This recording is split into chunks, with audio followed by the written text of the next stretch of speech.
nangyayari nga ceasefire dyan sa gitnang silangan. Yan. Kasama na po natin dating Energy Secretary at incumbent Leyte Governor Carlos Jericho Petilla live on Zoom.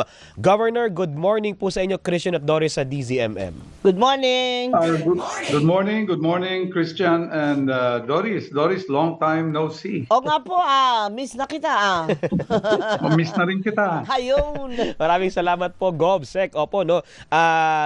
Halos lahat po ay looking on a positive note kasi nga po nagdeklara ng ceasefire ang Amerika at ang Iran. At ang sinabi din po ng Pangulong Marcos kahapon ay susulitin ng pamahalaan itong ceasefire na ito para magamit natin into our advantage. Sa bilang dati pong Energy Secretary, sa ganitong pong sitwasyon, paano po kaya magagamit ng gobyerno to its advantage itong ceasefire? Well, first of all, minamasdan ko, lahat nagsasabi, bumaba na ang presyo ng crudo in the world market. Totoo po yan, bumaba na eh. However, hindi yun ang tinitingnan ko. Ang tinitingnan ko yung maps. Bakit? Sabi ko nga, we only import 15 to 20% from the Middle East kasi ang nabibili mo doon crude oil. At ang gumagamit ng crude oil si Petron. Talagang ang finished product na binibili natin galing sa refineries ng Asia. So, kung meron mang magagawa ang gobyerno ngayon is to advance ang mga kontrata natin together with the refineries dyan sa Asia kasi doon tayo kumukuha. Ano bang available ngayon? O kayong mga nag-imbak na hindi pala magkakatotoo na tatagal ang gera, baka pwede na kayong mag-release, ibenta nyo sa amin. So, these are probably the steps that the government can do, taking advantage of the ceasefire. Pero pag sinabi, sir, na magdadagdag tayo ng supply, paano gagawin yun? Ang supply is still tight kung tutuusin. Okay? Bakit bumaba ang presyo? Alam mo, ang presyo, yan? Emotional yan eh. It is based on forecast, based sa tingin nila, but not necessarily on the current supply. Of course, it goes with the supply. Pero together with that, marami pang factors na involved dito. So, is there supply? Meron naman talagang supply eh. Nagbahal lang. Ito ang question ngayon kasi sabi nga, magiging 200.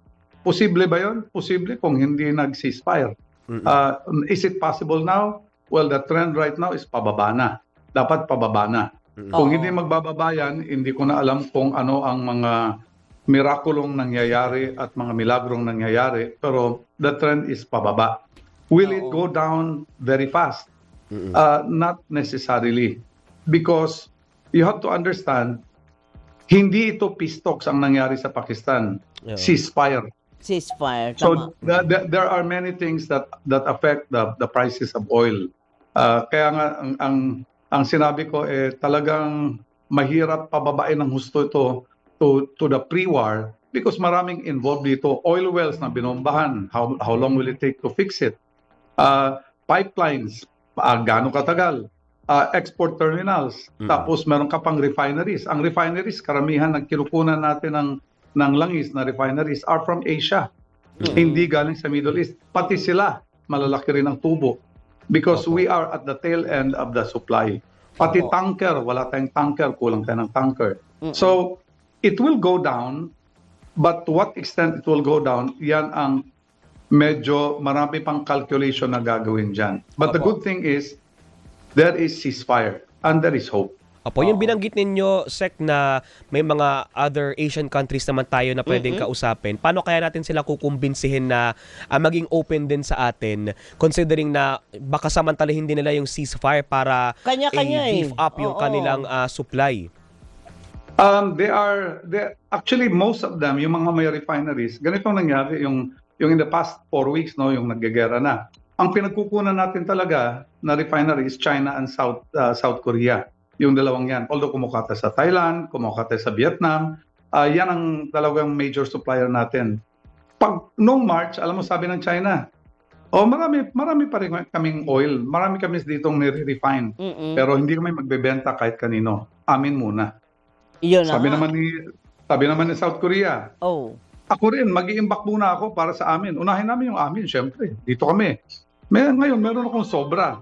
Itong sobra na to, sige, pwede kong ibenta, pero highest bidder tayo. Free So, for iyan all ang na yan. nangyayari. Free for all na kung ano man ang sobra nila.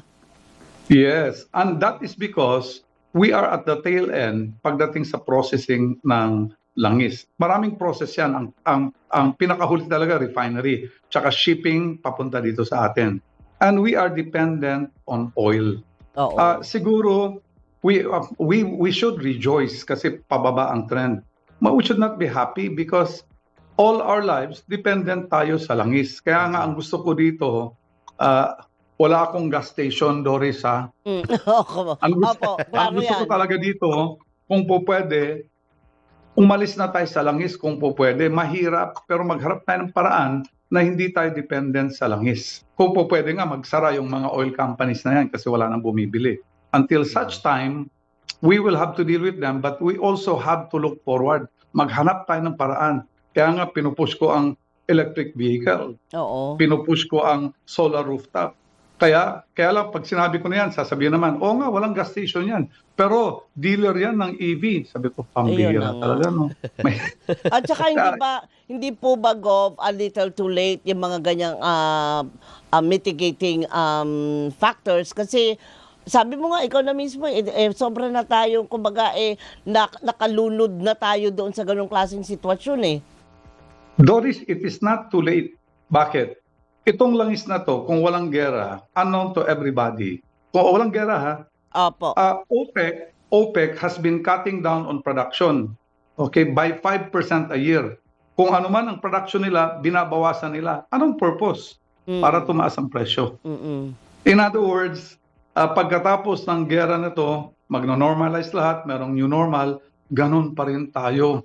Umaasa tayo sa langis. But there is a way. Hindi pa too late because that problem will be forever. That means we have our lifetime to actually also find a solution. Opo.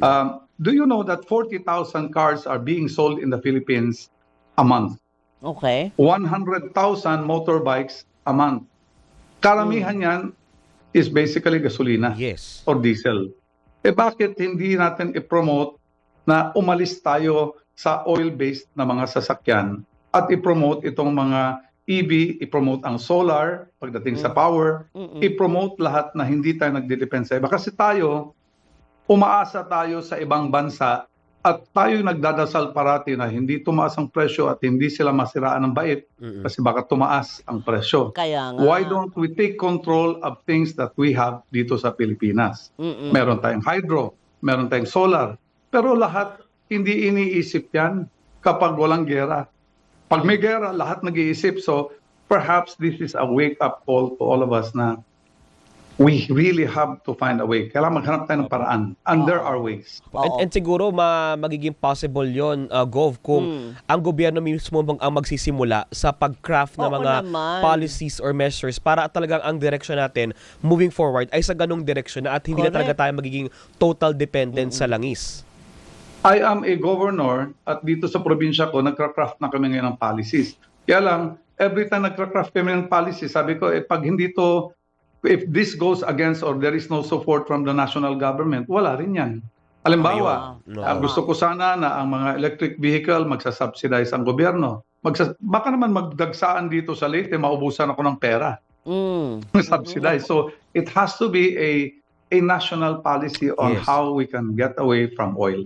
Oo, pero ang sinasabi mo, Gov, na dapat ipopromote natin, ano po, yung mga prioridad natin sa ngayon, lalo na nga at nagkaroon ng konting relief doon sa giyera sa Middle East. Iba po ang mga pinopromote ng iba yung mga bulsa po nila, Kaya mahirap pong sabihin na magkakatulungan tayo kasi talamak yung ganong klaseng sistema, Gov.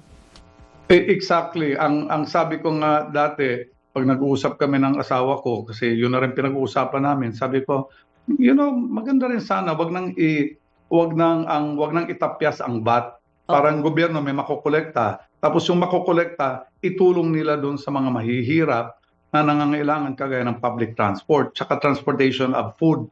Kaya lang, sasabihin naman ng tao, nako, pag kinolekta yan, baka ibulsa. Maputi pa, tanggalin na lang yan kaagad sa Yun pump na price nga. pa lang para lahat Oo. makinabang. So, Pambira so hindi talaga. kayo- Mahirap lumaban kung meron tayong bahid ng corruption. So Yun hindi na kayo nga. favored doon, Gov, tama ba? Doon sa pinopropose nung ilan na gamitin na ng Pangulong Marcos yung kanyang emergency powers to suspend or reduce the excise tax sa fuel? Yeah, it can help. Pero sabi ko, kapag ang presyo is 150, mukhang di mo maramdaman pag tinapyasan ka ng 6 na piso sa diesel. Pero kung yan ay 60 pesos or 70 pesos, malaking tulong talaga yan. Either way, malaking tulong kung merong tapyas on times of crisis. Oo. Gov, isang tanong na lang. Kasi ito ang tanong ng karamihan Yes. sa mga katropa ko eh. Bakit pagka tumaas ang presyo ng, ang tawag doon, sa world market, agad, matik, ang bilis-bilis tumaas ng presyo ng ating mga produktong petrolyo. Pero kung pagbaba nila, bakit tayo hindi tayo aabot dyan? Hindi namin maibibigay ang pagbaba. Kalma lang, wag muna kayo mag-rejoice. Mukhang hindi daw matutupad yan na matik Agad-agad. din na bababa. Bakit ganun, Gov? Alam mo, kahit anong explanation ibigay ko will not be acceptable. Kasi ang gusto lang talaga ng tao, bumaba. Tama. Period. Oo. So, siguro ang pinakamaganda na lang ditong gawin is ganito. Kasi it should go down. Sabi nga nila, pag tumaas ang presyo ng crudo, replacement cost. Ang ginagamit na rason is, bibili uli ako ng stock. Kung ang binayad nyo mura, tapos ang bilihan is mahal, paano ko makakabili? Uutang pa ako. Wag na lang. So, kailangan magtaas ako. So, tama yan. Pero pag bumaba naman, di ba ang bibilhin mo mura na? Dapat Tama. mura na rin ang presyo. Same argument, kaya lang hindi nangyayari. Para wala tayong, sabihin na lang natin, wala tayong duda dito. It is also the job of the government, in particular, DOE, can actually audit the oil firms. Because meron tayong sinasabi na during crisis, isa sa mga power ng gobyerno is to actually make sure nobody's taking advantage. The only way you can do that is to actually audit and break down their prices and tingnan kung totoo bang sinasabi nyo. Kasi puro lahat ito haka-haka lang. Pag Correct. hindi mo nakita ang kanilang financial statement, hindi mo talaga malalaman. So, para matanggal, kasi kahit anong explanation gawin ng kahit sinong analyst, ang taong bayan, pag mahal, hindi Mahal makikinig. talaga. Ang nakikita lang mahal. Opo. Ang ganda niyan, buksan natin. Itong mga oil companies naman, na ayaw magbukas, para pag hindi kayo pagdudahan, mag-volunteer na kayo. Para makita niyo. Para wala nang duda sa inyo, kundi forever din kayong pagdududahan ito. Yun ang suggestion ko. May pag-asa ba kaya, Gov, na bubuksan nila? Kasi syempre, paano naman kami? Paano naman ang kita namin? Yun lagi kanya-kanyang, yun yata nagiging problema, Gov. Ganito, walang nagsasabi na tatanggalan kita ng kita. Alam mo, ang negosyante, ang oil companies are partners. Partners natin yan. They facilitate the importation and the distribution ng fuel. Partners sila. Pag partner ka, hindi ka rin dapat malugi. So the job of the government is to make sure that the people are not going to be taken advantage, hindi iisahan. Pero at the same time, ang trabaho rin ng gobyerno, siguraduhin hindi malulugi ang oil companies. Balancing dalawang yan. So there's nothing wrong with opening the books. Pag nakita, nalugi ka, siyempre, baka tulungan pa sila. Apo. Pero pag nakita na talagang nakabili ka ng isang aeroplano na private plane, sandali lang. Saan ba nang galing yan? Ayun. Okay. oo. Gov, maraming salamat po and looking forward till next time po mapag-usapan natin ang magiging developments pa dyan sa gitnang silangan. Always Maraming good salamat to po. see and hear you, Yes. Gov. Salamat, sir. Nice to hear you again, Christian, and Doris, especially Doris. Oh, nako. Ang special ko naman sa iyo, Gov. Thank you. Salamat thank po. You. Ang bait sa akin. Thank you very much. Magandang umaga sa ating Salamat. lahat. Good Have a good morning day. po. Si Leyte Governor at dating Energy Secretary Carlos Jericho Petilla. DZMM